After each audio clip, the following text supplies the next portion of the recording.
Agora nós vamos falar sobre saúde complementar, sobre as categorias de saúde suplementar. Vou listá-las primeiro e após explicarei com mais detalhes cada uma delas. Então são elas: autogestão, cooperativa de trabalho médico, medicina de grupo, seguradoras e filantropia. O primeiro deles é a autogestão. Na autogestão, os próprios planos eles são patrocinados pelas empresas empregadoras. Na autogestão, os planos eles podem ser terceirizados. As consultas, os exames complementares, eles podem ser terceirizados. Portanto, isso significa que as empresas elas têm o controle do plano. Elas têm as próprias regras e elas podem elaborar as próprias regras. Então, ela tem autogestão, como o próprio nome diz. Elas podem funcionar tanto por convênios ou por reembolso. Convênios firmando com empresas médicas ou empresas que fornecem exames complementares, e reembolso funciona quando o empregado, na verdade, ele busca atendimento médico e ele paga pelo serviço e depois é reembolsado pelo plano. Nas cooperativas de trabalho, que são a nossa segunda categoria, que são as famosas Unimedes que nós conhecemos, são profissionais cooperados, eles são sócios e prestadores de serviço ao mesmo tempo.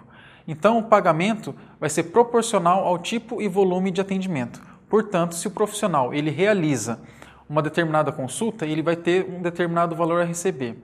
Se ele faz um procedimento cirúrgico ou algum outro componente um pouco mais avançado, obviamente ele vai receber uma quantia um pouco maior. E também, então, depende do volume. Se ele faz 10 consultas por dia, ele vai receber proporcional a isso. Se ele consegue fazer um volume maior de consultas, ele também vai receber um valor maior.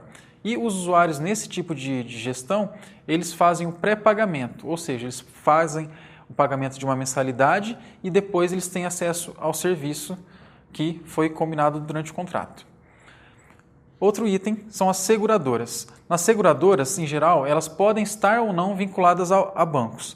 É uma modalidade um pouco mais recente e o custo da saúde, na verdade, vai ser determinado de acordo com o cálculo das prestações.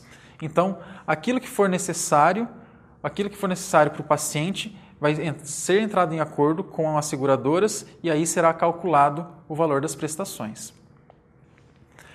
Medicina de grupo. Na medicina de grupo, as empresas elas contratam os serviços médicos de terceiros, então a maior parte dos serviços vão ser terceirizados. O acesso a esses serviços terceirizados é feito mediante um pré-pagamento e existem vários níveis de cobertura na medicina de grupo. Então, em geral, o importante de lembrar nesse item é que os serviços são terceirizados. Filantropia.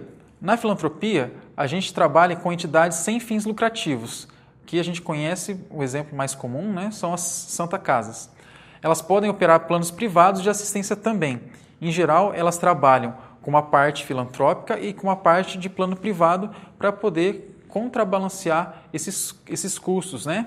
Então, ela trabalha com uma determinada porcentagem com filantropia e o restante eles complementam essas verbas com os planos privados de assistência. Agora, atendimento de urgência e emergência. Vou dividi-los também e vou explicar com mais detalhes. Primeiro, então, a assistência ela depende de cada segmento do plano. Nós temos, então, o plano ambulatorial, o plano hospitalar sem obstetrícia, o plano hospitalar com obstetrícia, o plano odontológico e o plano de referência. Vamos lá, então. O primeiro seria o plano ambulatorial. Como o próprio nome diz, ele dá acesso às consultas ambulatoriais. Então, você tem acesso tanto a consultas como exames complementares, desde que seja tudo feito via ambulatorial. No plano hospitalar sem obstetrícia, você já não tem direito à parte ambulatorial de consulta. Você tem direito às internações hospitalares, porém sem acesso ao parto, sem a obstetrícia. No plano hospitalar com obstetrícia, você também tem direito apenas à parte hospitalar, sem a parte ambulatorial, sem a parte de consultas, mas você vai ter acesso também, além da parte hospitalar geral, acesso à parte obstétrica.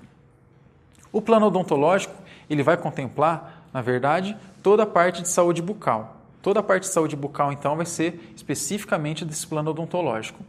E, por último, e mais importante, nós temos o plano de referência, ou plano referência, que seria aquele plano que engloba as outras áreas anteriores. Então, você vai ter direito, na verdade, a consultas ambulatoriais, exames ambulatoriais, internações hospitalares se for necessário e, em geral, você tem também o acesso à obstetrícia. Tudo isso, na verdade, você tem acesso, mas tem que ser combinado na hora em que você realiza o contrato com a operadora.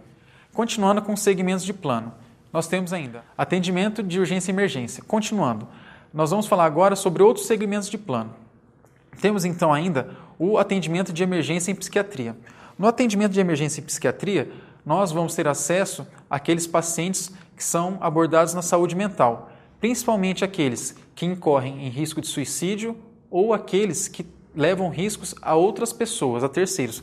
Então é aquele paciente que está às vezes em surto psicótico e que está ameaçando algum familiar, né, algum amigo. Então esse paciente ele tem atendimento de emergência em psiquiatria. Temos também ainda atendimento decorrente de doença pré-existente quando em cobertura parcial temporária. Como funciona? Aquele paciente que ele já sabe que tem algum diagnóstico prévio e ele mesmo assim ele vai iniciar a cobertura com aquele plano. Então isso é acordado também na hora do contrato. Temos o atendimento fora da área de abrangência geográfica prevista em contrato. O que isso significa? Na hora que você realiza o contrato com a operadora, você determina exatamente o local de abrangência em que você poderá ser atendido ou não. Se eventualmente você faz algum deslocamento, alguma viagem e você passa mal então fora daquela área em que foi acordado, a seguradora não tem a obrigação de arcar com os custos da sua consulta, da sua internação, enfim. E por último, remoção do paciente por falta de recursos. Então, eventualmente, naqueles locais em que você tem o paciente doente, mas não tem condições de dar o suporte necessário para ele, você tem que fazer a remoção dele para um serviço de referência. Então, isso é obrigação do plano cumprir com essa referência que nós chamamos, certo? Que é atender o paciente em um local com menos estrutura e referenciar para um serviço secundário ou terciário.